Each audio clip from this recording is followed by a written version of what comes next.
ధనంజయ రెడ్డి ఒక మచ్చలేని officer, retired IAS, మచ్చలేని ఆఫీసర్.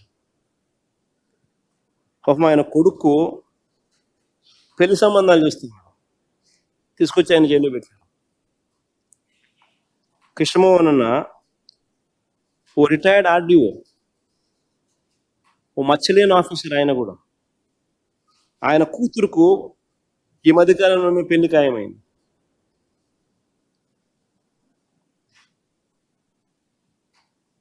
బాలాజీ గోవిందప్ప పాపం ఆయన కూతురుకు ఆయన కూడా ఈ మధ్యకాలంలో పెళ్లి ప్రయత్నాలు మొదలుపెట్టాడు. ఎక్కడికి పోతా ఉన్నాం మనం?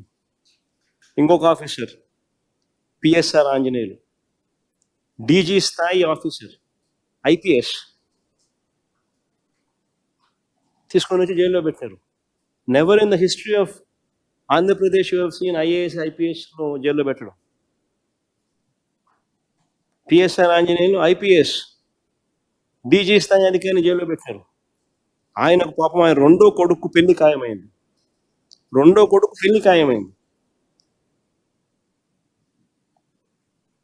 వాళ్ళు ఏమనుకుంటారు అని చెప్పి పాపం పిఎస్ఆర్ ఆంజనేయులు భార్య పోయి వాళ్ళతో మాట్లాడుకోవాల్సి వస్తుంది. ఏం చేస్తాం?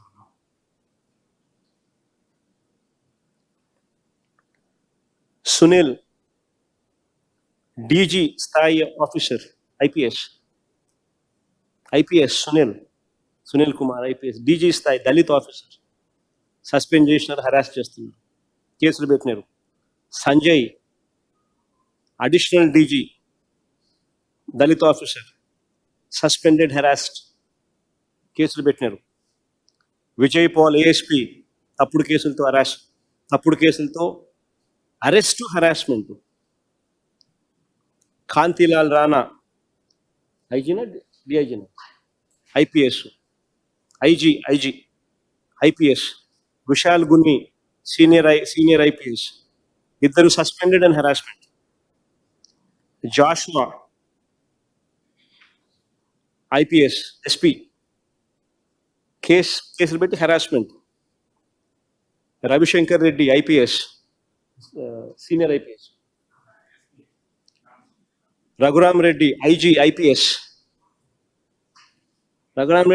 IPS, Rishant Reddy SP IPS, పోస్టింగులు లేవు, హరాస్మెంట్. దాదాపు 200 మంది లిస్ట్. చూడండి, ఆ టేబుల్, మీ టేబుల్ కూడా మీ దగ్గర పెడుతున్నాం. అసెంబ్లీలో స్వయంగా వీళ్ళు రిప్లై ఇచ్చింది. 199 people, the list of police personnel kept under VR. పోస్టింగ్లు ఇవ్వకుండా 199 మందిని పోస్టింగ్లు ఇవ్వకుండా పెట్టారు.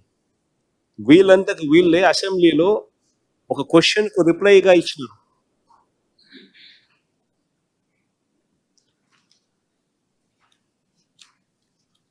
డిఎస్పీలు 42 మంది, అడిషనల్ ఎస్పీలు 27 మంది, సిఐలు 119 మంది, పోస్టింగ్లు ఇవ్వకుండా. What kind of harassment is this?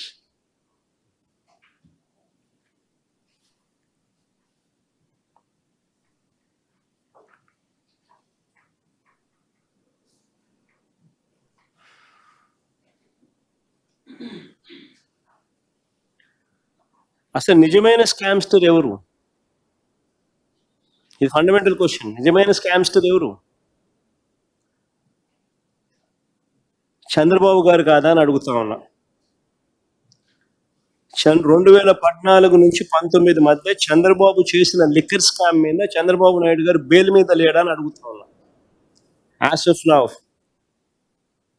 Liquor scam మీద 2014 to 19 చంద్రబాబు నాయుడు చేసిన లిక్కర్ స్కామ్ మీద చంద్రబాబు నాయుడు ఈ రోజు బెయిల్ మీద ఉన్నాడు కాదా?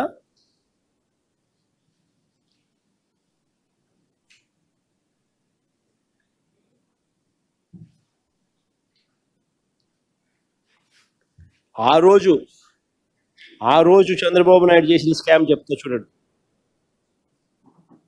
రాష్ట్ర వ్యాప్తంగా 4,380 లిక్కర్ షాపులు కోసం నిర్వహించిన లాటరీ ప్రక్రియ పూర్తిగా రిగ్గింగ్ చేశారు. లాటరీ పేరుతో ప్రైవేట్ షాపులన్నీ కూడా తన ఎమ్మెల్యేలు, తన వాళ్ళు, తన మంత్రులు ఇప్పుడు ఏ మాదిరిగా చేసినారో అప్పుడు కూడా అదే మాదిరిగానే రిగ్గింగ్ చేసి వాళ్ళ మనుషులకు షాపులు ఇప్పించుకున్నారు. ఈ షాపులన్నింటినీ కూడా ఒక సిండికేట్ మాఫియాగా తీసుకొచ్చినారు. 4,380 షాపులకు పక్కనే ఇల్లీగల్ గా పర్మిట్ రూములు పెట్టి నడిపినారు. 43,000 బెల్ట్ షాపులు నడిపినారు. అప్పట్లో ప్రతి వీధి చివర, ప్రతి గుడి చివర, ప్రతి గుడి పక్కన, ప్రతి బడి పక్కన.